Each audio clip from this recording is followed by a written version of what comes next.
Walter had known Buck for about 10 years and had spent quite a bit of time in his bar, sipping beer and admiring the girls who worked there. They came and went, but all of them were attractive. The current trio was no exception. Gemma behind the bar and both waitresses, Riz and Cassidy, caught Walter's eye.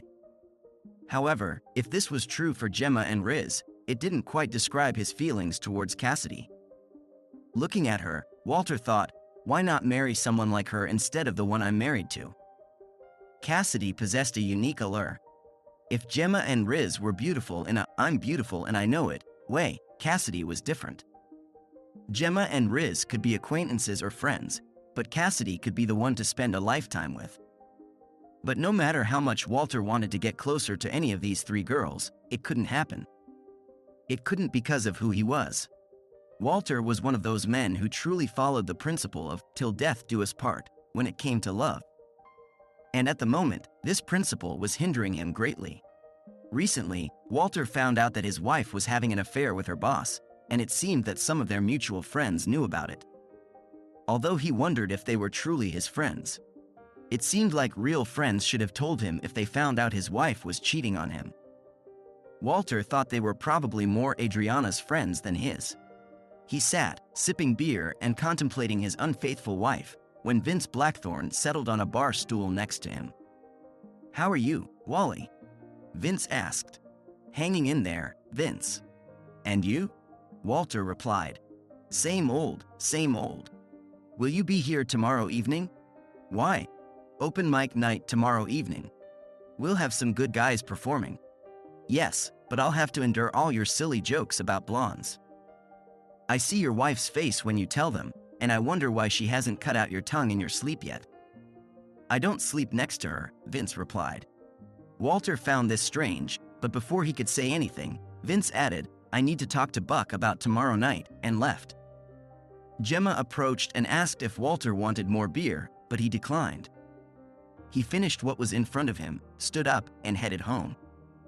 When Walter arrived home, Adriana had already prepared dinner and greeted him with hugs and kisses, to which he responded in kind. Adriana didn't know that Walter was aware of her secret life with the boss, and he didn't want her to find out about it until he sorted out all his affairs.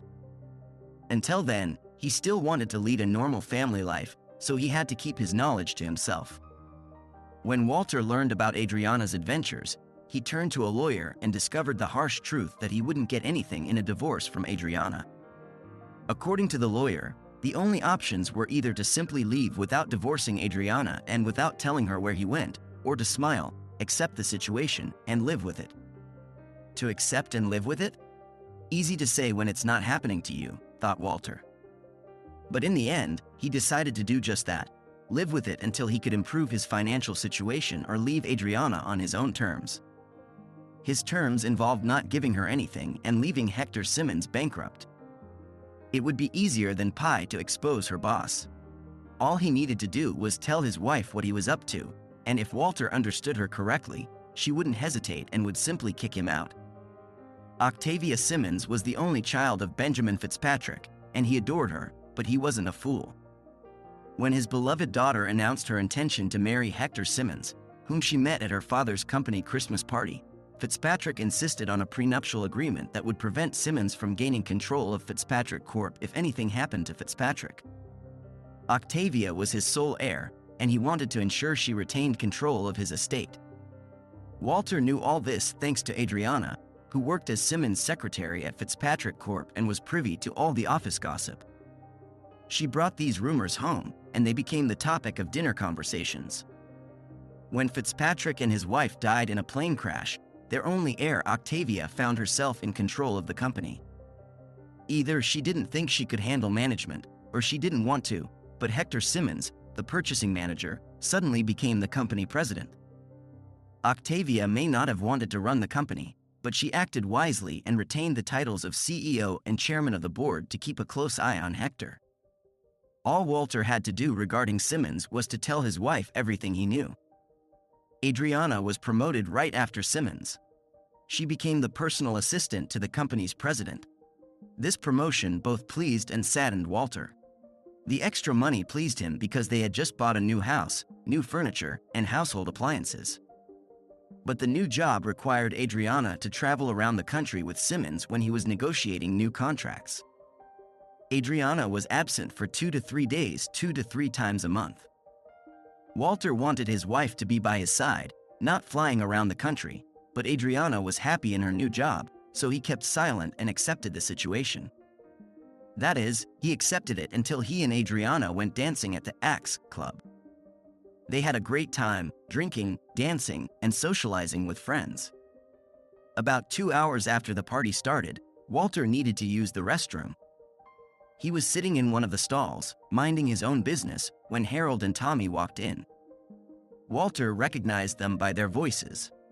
Walter overheard Tommy saying, "Adriana looks very good today." "Yeah, I wouldn't mind having some fun with her," Harold replied. "I don't know if she can handle you.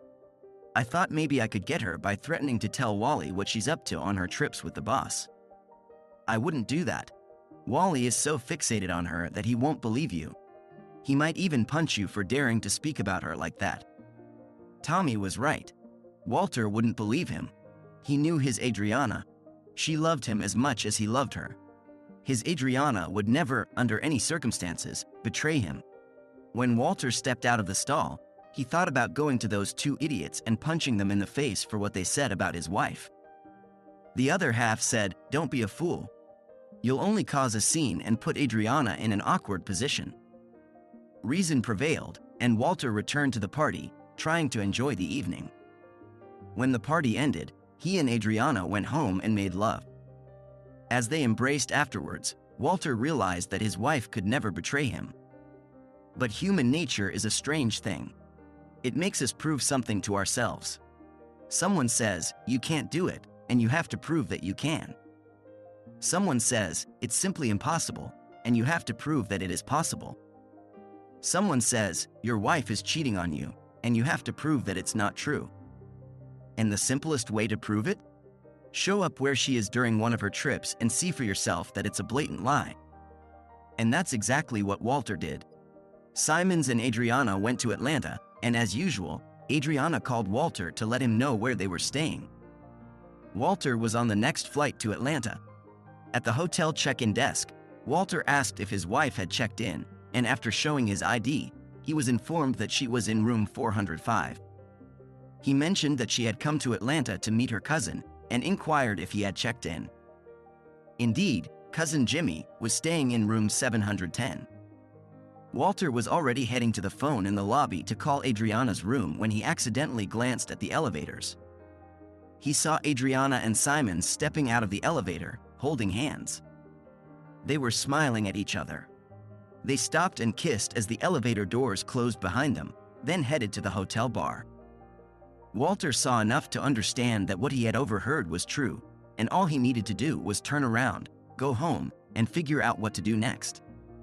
But then human nature intervened. It told him, "You need to find out more, Walter." He couldn't just follow them to the bar because they would notice him, so he needed to change his appearance enough not to attract their attention.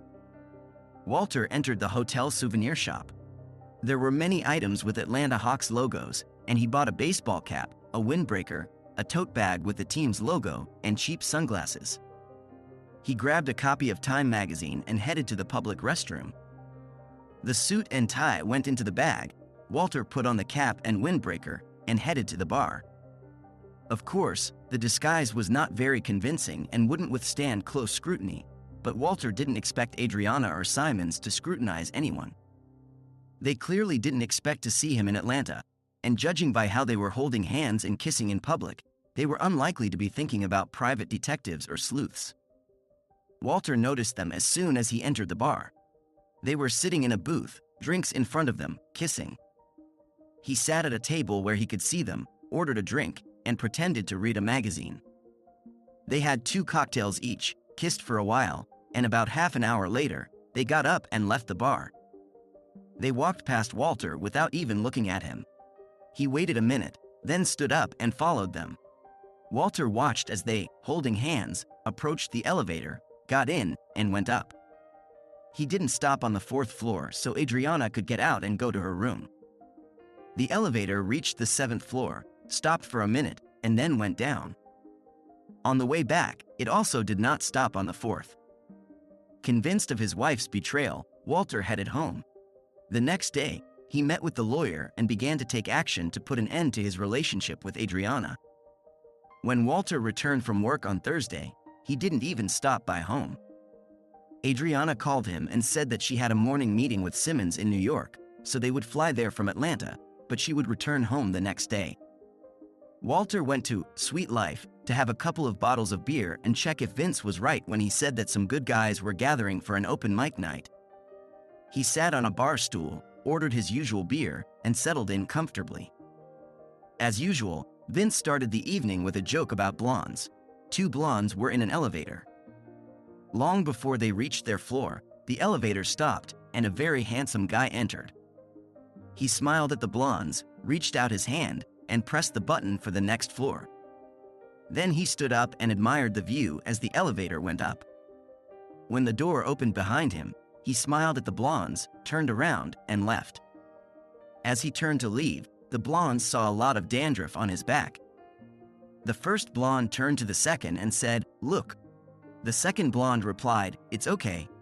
If I can get him home, I'll give him head and shoulders." The first blonde looked at the second and asked, "But how do you do the shoulders?" Vince elicited laughter from everyone except his wife. She just sat at her table at the back of the room and threw disapproving glances at him. He stepped forward and introduced the next aspiring comedian. The guy who took the stage looked around the crowd and began.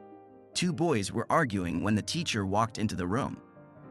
The teacher asked them why they were arguing, and the first boy said, "We found a $10 bill and decided to give it to whoever can tell the biggest lie." "You should be ashamed," said the teacher. "When I was your age, I didn't even know what a lie was." The 2 boys looked at each other, nodded, and handed the $10 to the teacher. Walter politely chuckled, then continued to scan the room. Just watching people, when Cassidy took a seat next to him. "Hey, handsome, care to buy a poor working girl a drink?" she asked. Walter caught Gemma's attention and pointed to Cassidy. Gemma nodded, and a moment later placed a screwdriver in front of Cassidy. "And what do I owe the pleasure of your company?" he asked. "Nothing, just curious." "Curious? About what?" "Not what, but who." "You." "Me? You must be joking." "Why would I? You are attractive and a good guy." "Ha ha. Funny. But why? You often come here, and I can tell by the way you look at Gemma, Tina, and me, that you like what you see. But you are not like many others who come here. You keep your hands to yourself and do not make indecent or suggestive comments. The question is, why haven't you made a move on any of us yet?" "You know why, Cassidy. I am married." "Why? Why are you married to that loose woman? Don't you know she's cheating on you?" This caught Walter off guard, and Cassidy noticed the expression on his face.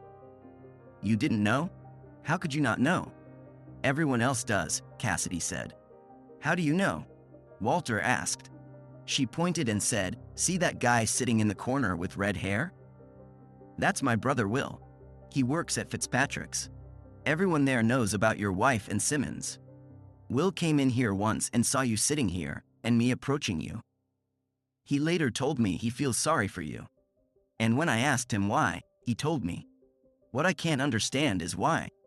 If everyone knows, why didn't anyone bother to tell me?" Walter said. "I don't know, maybe for various reasons. There are so-called open marriages these days. There are those who love you too much to hurt you. And there are those who, perhaps, don't love you very much and are glad this is happening to you. There are also people who may love you, but love your wife more." She finished her cocktail and said, "Break time is over. I need to get back to work." Walter watched her leave and wondered if she would agree to go on a date with him once he gets rid of Adriana. On stage, Vince announced that it was now time for those who wanted to test their skills. And a voice from the depths of the hall said, "I would like to try." Everyone in the room, including Vince, was surprised when his blonde wife Alicia stood up and headed towards the stage. Vince looked stunned as he handed the microphone to his wife. "I know my idiot husband loves to tell jokes about blondes," looking right at me. "But have you noticed that Vince is also a blonde?" "It's time for payback, dear husband," Alicia began. Alicia started her performance. An Irishman, a Mexican, and a blonde were working on the construction scaffolding on the 20th floor of a building. They were having lunch, and the Irishman said, "Corned beef and cabbage again. If I get salo with cabbage for lunch again, I'll jump off this building," said the Irishman.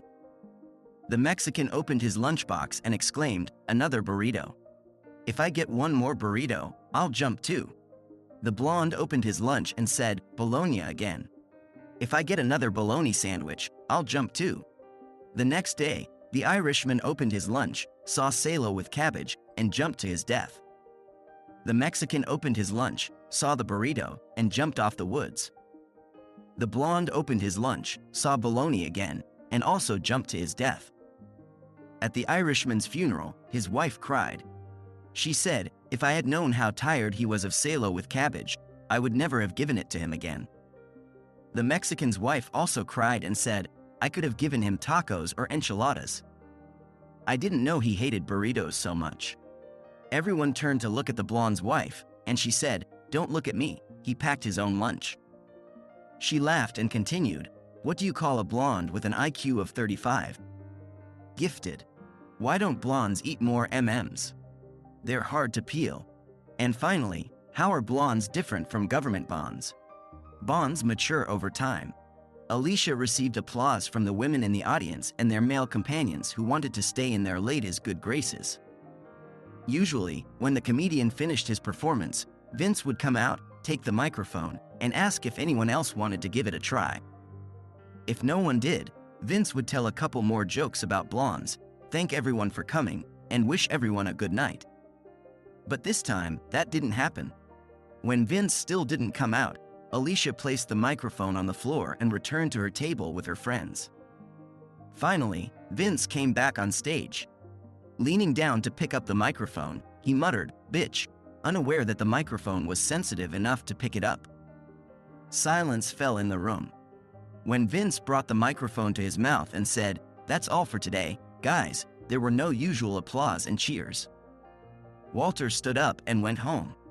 For the next 3 months, he pretended to be a loving husband to a woman who pretended to love him in return. Walter received a few orders and one bonus check, which he cashed and hid the money in a safe that Adriana didn't know about. The amount was small, around $10,000, and it wasn't enough to support him after the divorce, when he would have to give half of all his belongings. And then luck smiled upon Walter. Like many others, he bought lottery tickets, crossed his fingers, and began to dream. He was lucky to buy a winning Powerball ticket.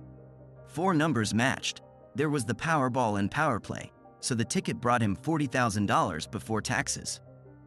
Ultimately, when cashing the check, it would have brought him around $28,200. It wouldn't make him rich, but it would be enough to start a new life after Adriana.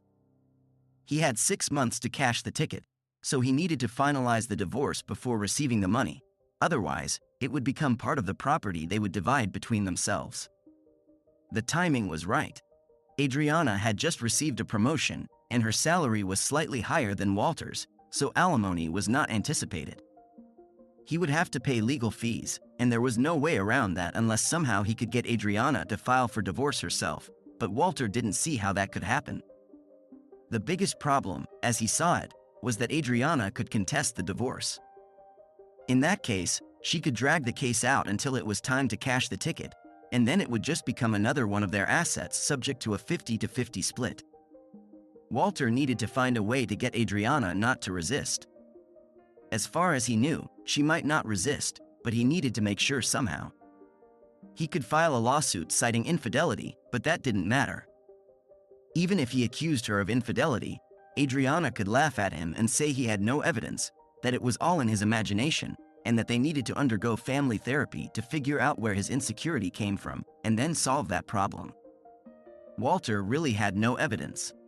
Just saying, "Well, everyone knows," wasn't proof, nor was seeing Adriana with Simmons holding hands and kissing. He needed solid audio and video evidence to assert this, evidence he could lay on the table in front of Adriana so she understood she would really get a divorce, and that she would spend her time trying to fight to stay together. He needed some kind of solid evidence, but after talking to several private detective agencies, he realized he couldn't afford to get them even with the help of detectives. That evening at Sweet Life, the open mic was on again, and Walter had a couple of drinks before heading home to Adriana. She was away again. Cassidy sat down on the chair next to him and uttered her usual phrase, "Would you buy a poor working girl a drink?" She did this every time he came. Walter smiled and waved Gemma over, and she approached with a drink for Cassidy in hand. It seemed they were falling into their usual routine. "You seem a bit quiet today, Wally." "It doesn't look like you're having much fun," Cassidy remarked. "I have a lot on my mind, Cass," Walter replied. "Like what?" she asked. Walter was in just the mood to lay it all out to her. He told her about his situation with Adriana, about not being able to afford hiring a detective. Cassidy shrugged. "I don't think it's such a big problem. Since you can't afford it, just find someone who can." "What?" Walter didn't understand. "You said you don't think his wife knows, right? So go and tell her. Let her unleash her dogs on those two cheaters. She'll catch them, divorce that idiot, and call your wife the husband's mistress. Everything will become public, and it won't cost you a penny." Walter laughed and said, "I've been thinking about it, but you crystallized that thought. Thank you." The next day, he called Octavia Simmons, reminded her of who he was, and asked to talk. She asked about what, and he said it concerned a situation that involved both of them and was too delicate to discuss over the phone. She agreed to meet him for lunch at the Verdi restaurant at noon. Walter arrived 10 minutes early, told Sam he was expecting a guest, described her, and then took a table in the back of the room. Mrs. Simmons appeared right at 12, settled across from Walter, and immediately got down to business. "What situation did you want to talk about?" she asked directly.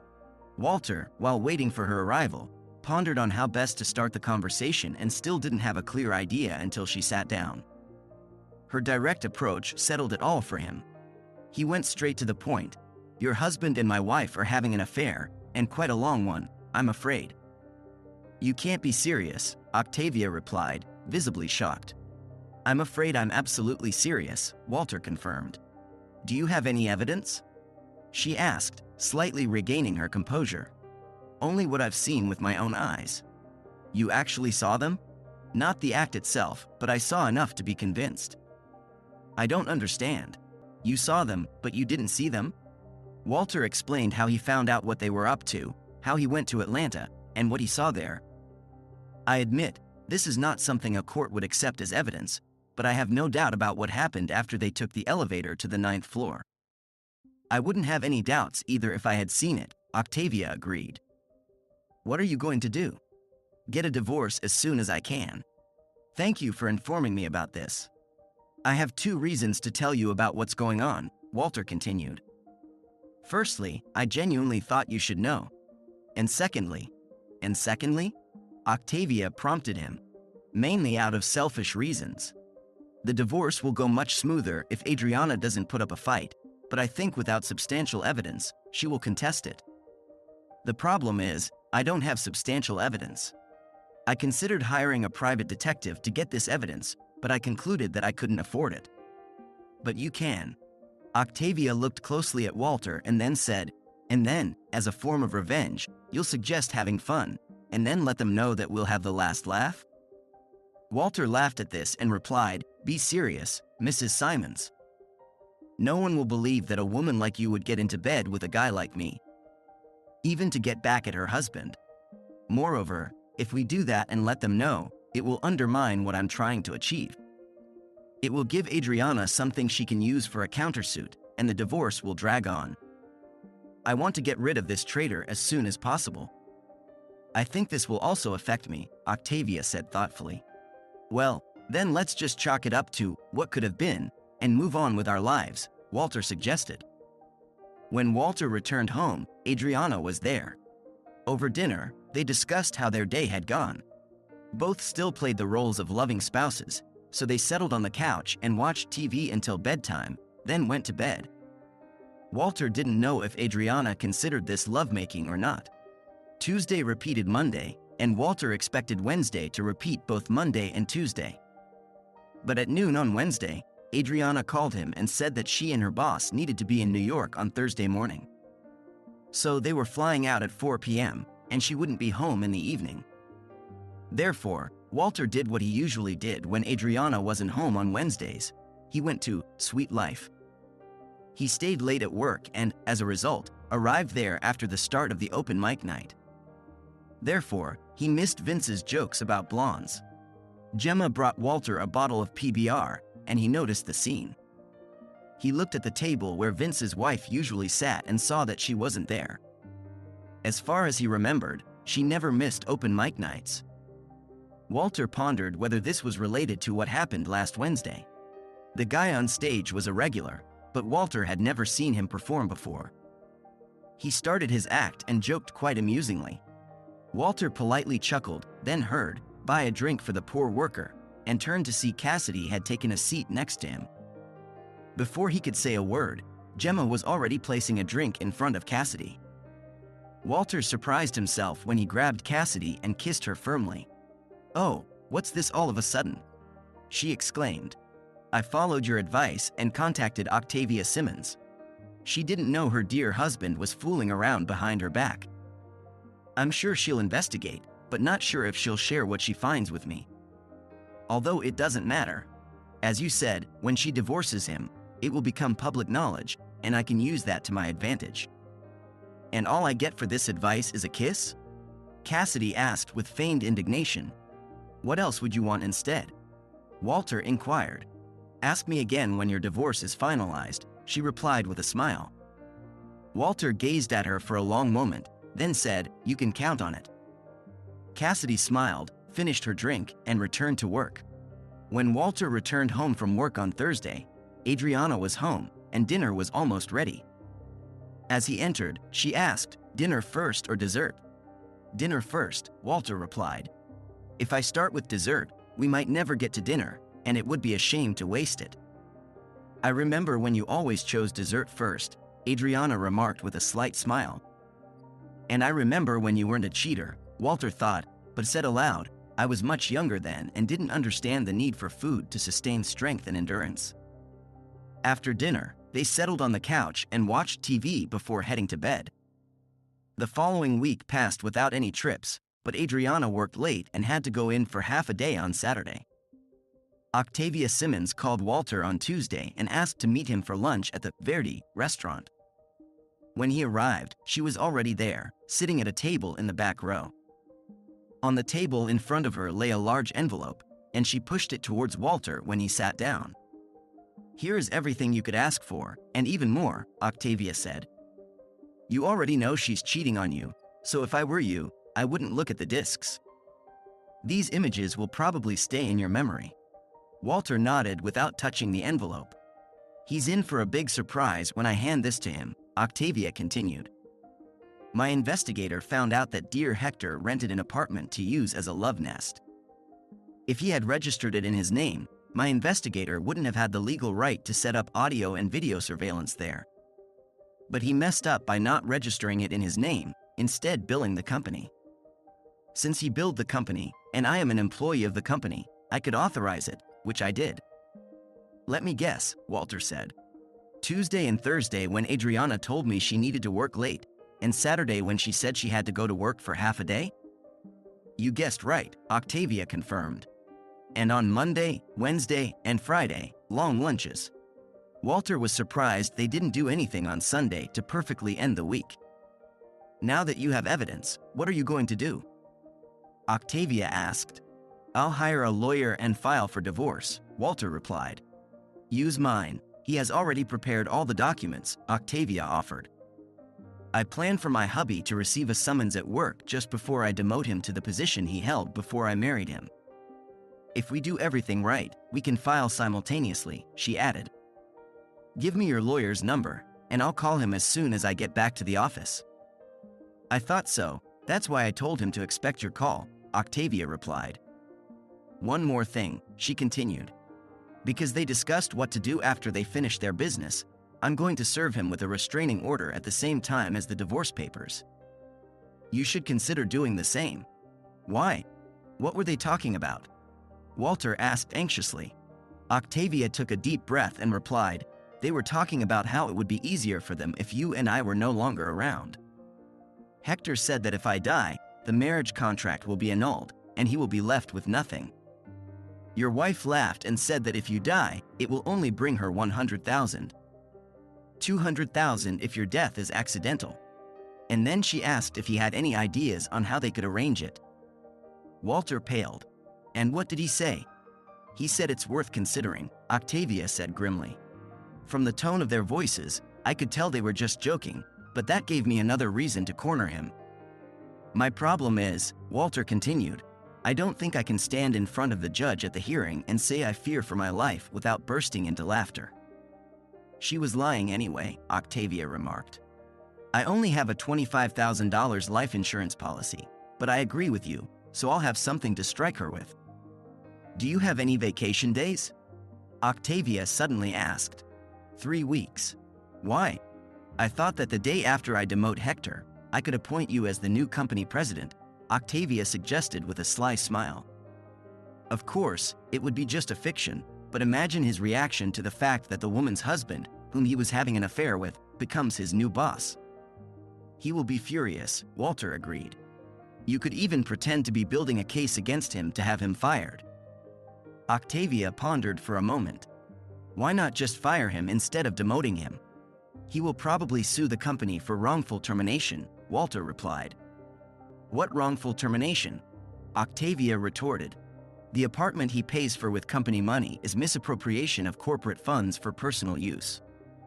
His affair with a married colleague under his direct supervision exposes the company to the risk of harassment lawsuits if he gets tired of Adriana and kicks her out, and she gets angry enough to try to retaliate.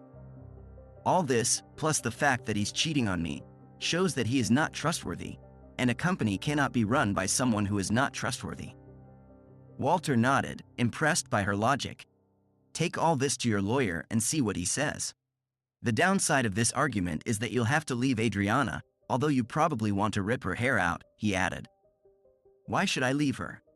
Octavia wondered. "Because of the potential harassment accusation. She just needs to say that your husband threatened to fire her and give her a bad reference if she didn't agree. You'll leave her, give her a small raise, and promote her to the worst position in the company. After a while, she'll get tired of the lousy job and quit on her own." Walter glanced at the clock.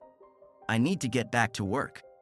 "Thank you for this," he said, holding the envelope in front of him as he stood up. "And what about my idea of making you the president for a few weeks?" Octavia asked as Walter was getting ready to leave. "It won't work if you fire him, and he won't be in place," Walter replied. "Maybe I just want you around to get to know you better," Octavia said with a slight smile. "We can discuss this when we have more time," Walter replied. "You have my number, will you call?" On his way to work, Walter pondered Octavia's words about wanting to get to know him better. He decided he would call her, but only to discuss the divorce and the timeline for filing lawsuits against their unfaithful spouses. "How can we get to know each other better?" he thought. No, she was steak, lobster, and champagne, and I was Diet Cola, a burger, and fries. It just won't work. Returning to the office, Walter called the lawyer whose number Octavia had given him, and found out that the lawyer was expecting his call. They talked, and the lawyer said that all the documents were ready. He just needed to copy them and insert Walter's data instead of Octavia's. He named the price, and Walter gave him his credit card number. The lawyer said the documents would be ready for signing the next day, and Walter agreed to meet him at 4 o'clock to sign the papers. As Walter lay down to sleep, Adriana kissed him and whispered, "I love you," before falling asleep. Walter lay there, staring at the ceiling, wondering if she really meant it, and if so, why she was cheating on him. These thoughts haunted him until he drifted off to sleep. At 4 o'clock, Walter entered the office of Mahoney, Rupert, and Joe, and was led to Michael Joe's office. He was surprised to see Octavia there, and it turned out that signing his documents was only part of the reason for his presence. It was also a meeting to plan the strategy. The question was when to file for divorce for the spouses considering this decision. Due to the deadline with the lottery ticket, Walter wanted to do it as soon as possible, but Octavia wanted to wait for the right moment. In her opinion, the right moment was when the couple was on one of their trips. Why is it so important that you can't wait a week or two? Octavia finally asked. Walter opened his mouth to answer her, but then closed it. He was not a lawyer and did not know the law and could be mistaken. But it could be that hiding assets was illegal, and his lawyer would not allow him to do that, he said. It's just important to me, that's all, he said. With that, the meeting ended, and the case was postponed while Octavia figured out when Hector and Adriana would set off again. There was a cafe on the ground floor of the building, and as they exited the elevator, Octavia offered Walter to have a cup of coffee with her. They got coffee and sat down at a table. Octavia took a sip of her coffee and said, "All right, Walter, spill it." "Spill what?" asked Walter, pretending not to understand. "It was obvious that you were going to tell us why you were in such a hurry to hand over the documents to your wife, but then you changed your mind. So, tell me what's going on." Walter sighed and told her about the lottery ticket, its expiration date, and why he suddenly decided not to inform Joe about it. Octavia laughed and said, "No problem, Walter. Just give me the ticket. I'll buy it from you and cash it in." "I can't do that," replied Walter. "Why not?" Octavia wondered. "Think about why you came to me in the first place. You couldn't afford to hire a private detective, but I could. You knew I could because I'm wealthy. I'm still wealthy, Walter, and what's the point of wealth if you can't use it to get what you want?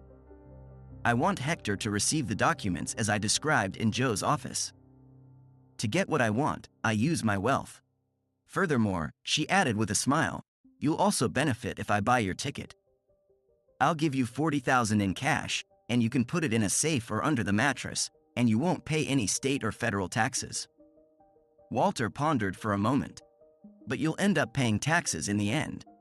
Octavia shook her head. "I'll give the ticket to my accountant, and by the time the taxes are paid, it will dissolve into the general mass and won't cost even 10 cents.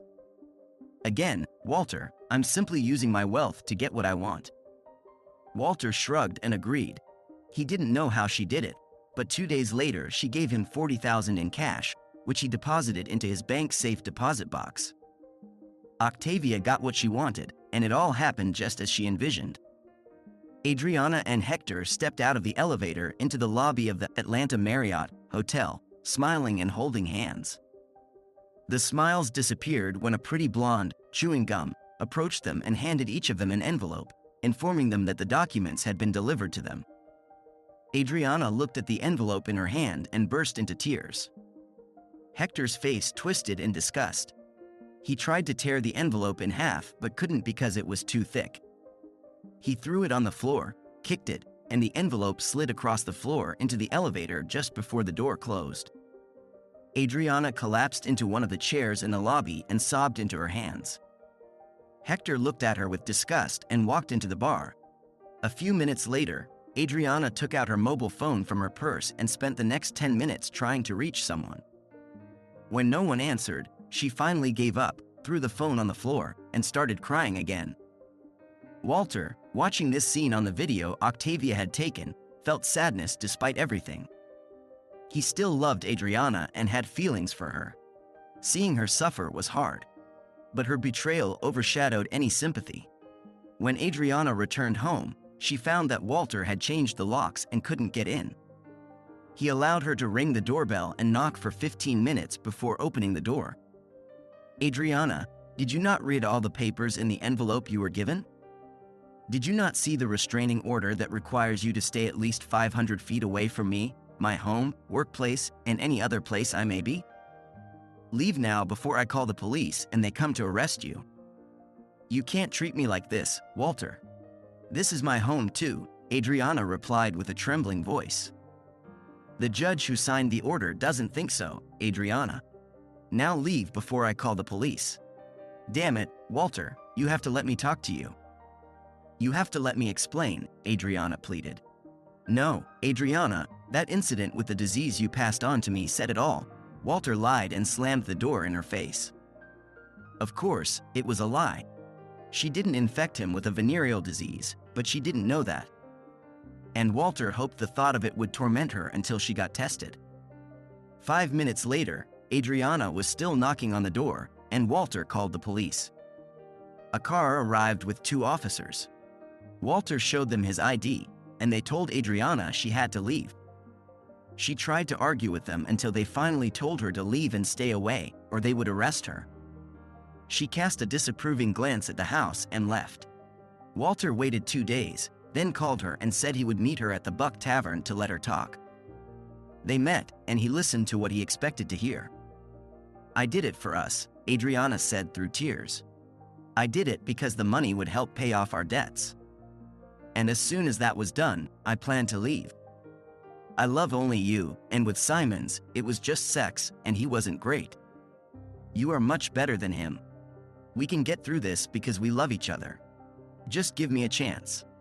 Walter listened to her, then expressed his opinion.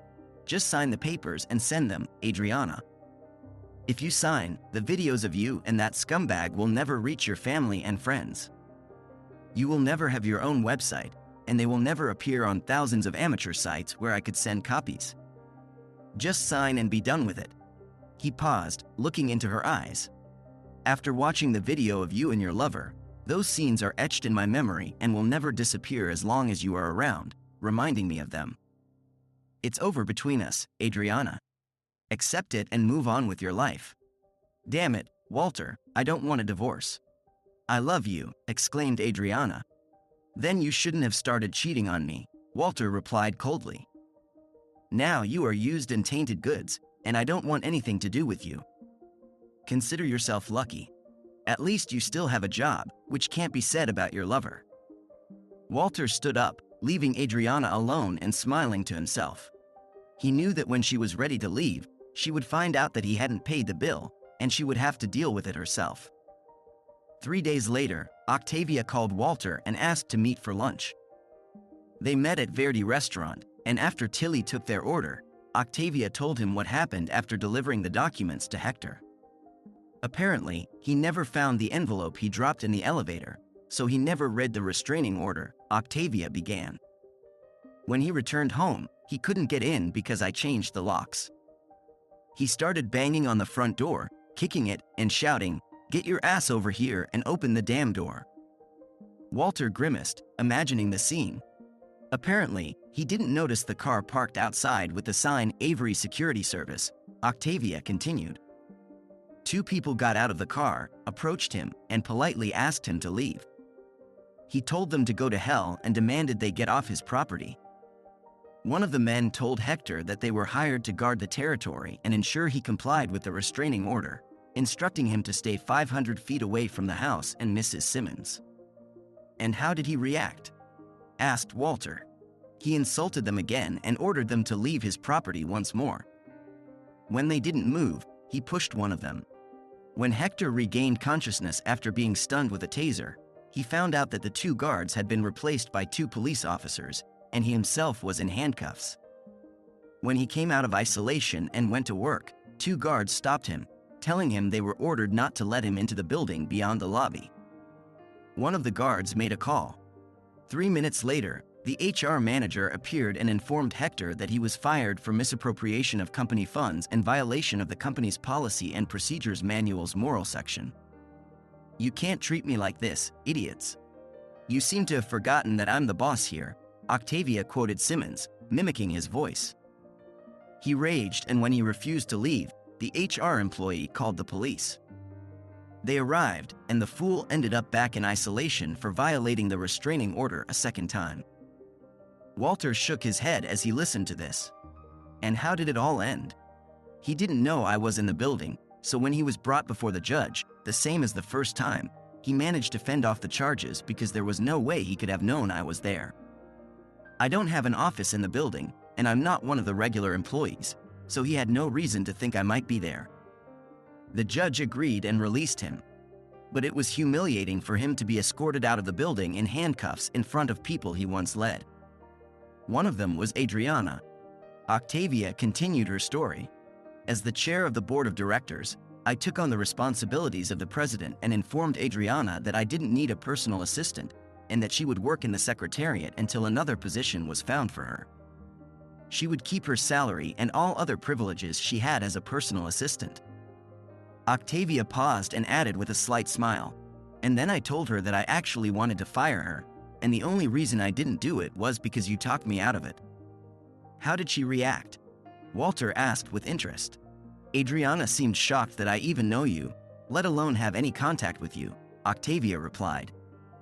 The next day, I called her into my office and informed her that she was being promoted to the position of office manager and being sent to a factory located 30 miles from here. Then I told Adriana that she would receive a 10% salary increase so that she would earn a little more than you, sparing you from having to pay alimony. Walter raised his eyebrows in surprise.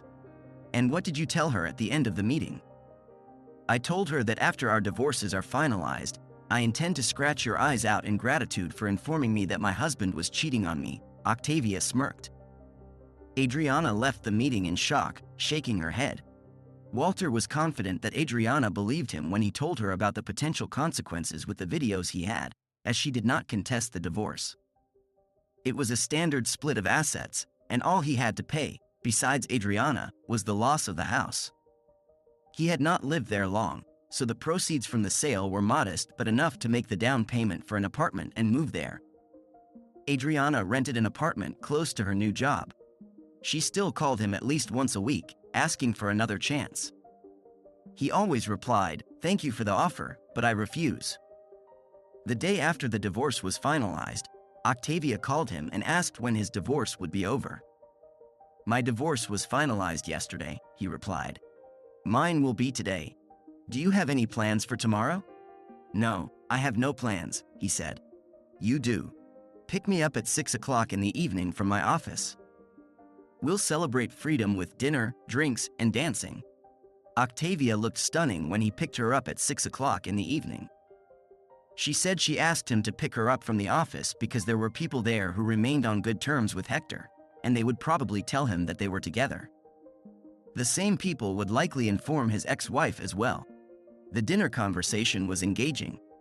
Octavia talked about how things have been since she took over the company. She realized she loved being in charge and regretted not taking on responsibilities when her father passed away. Walter told her about his affairs and the apartment he bought after the house was sold. After dinner, they went to Red Corn for drinks and dancing.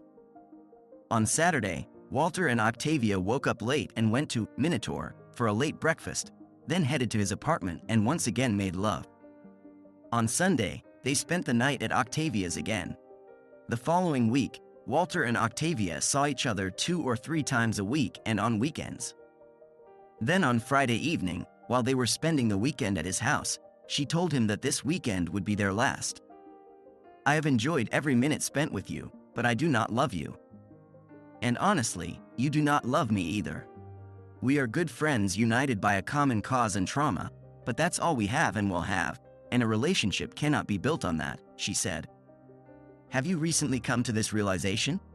Walter asked. "A couple of days ago." "Deep down, you also understand that these relationships have no future," Octavia firmly stated. "We could give it a try. Only to end up disappointed in each other, like in partners," Octavia said firmly. Walter had nothing to say. Eventually, he too realized that he did not see a future with Octavia. On Sunday, they said goodbye and decided to remain friends. And on Monday, Walter began a new phase of his life as a bachelor seeking love. On Monday and Tuesday, Walter was feeling a bit down due to losing Octavia. But by Wednesday, his mood had improved because he had not been to Sweet Life in the last month and a half and finally decided to go there. As soon as he sat on a stool at the bar counter, Gemma appeared with his PBR and sat on the opposite side of the bar counter. "Welcome back, stranger," she said. "Nice to be back, dear. Can I persuade you to agree to a date with me tonight?" He asked. "You know I don't date clients," she said. "But there is a young lady here who might agree to give you a chance." And she walked away to attend to another client. Walter had already drunk half of his beer when Vince sat next to him. "Where have you been, Walter?" he asked. "Were our talented guys not impressive enough for you, so you decided not to come back?" No, he replied. "I just had something to take care of." "Ah, I see," said Vince. He stood up to talk to other participants of tonight's event. then went up on stage, greeted everyone at the open mic night, and predictably started with a joke about blondes. A blonde buys a thermos. She brings it to work to show her friends. One of her friends, also a blonde, asks, "What does it do?" The first blonde answers, "He keeps warm things warm and cold things cold." Her friend asks, "What's in there now?" "A cup of coffee and 2 ice creams." In the middle of the evening, someone sat on the stool next to him, and he heard a familiar voice, "Buy a drink for a poor worker?" As always, as soon as she uttered these words, Gemma was already placing a drink on the bar in front of Cassidy. "Remember what I said about Walter's chance?" she said to him before leaving to attend to another customer. "What did she mean?" Cassidy asked. "I think she meant that since I'm divorced, I should ask you out on a date." "So what?" she asked. "What are my chances of you agreeing?" "I don't know until you ask." "Would you have dinner with me on your next day off?" "No. I can't have dinner with you on my next day off, but I'm free on the second day." And she took a napkin, wrote something on it, and handed it to him. "Call me to make arrangements." She got up, smiled, and went back to work. Since Walter had just finished his 3rd beer, he decided it was time to leave. He arrived at Cassidy's door at 6 o'clock on Monday, and as he pressed the doorbell, he thought about what lay ahead. We hope you liked the story. Please show us your support by clicking the like button, subscribe, and turn on the bell icon to receive notifications about new stories.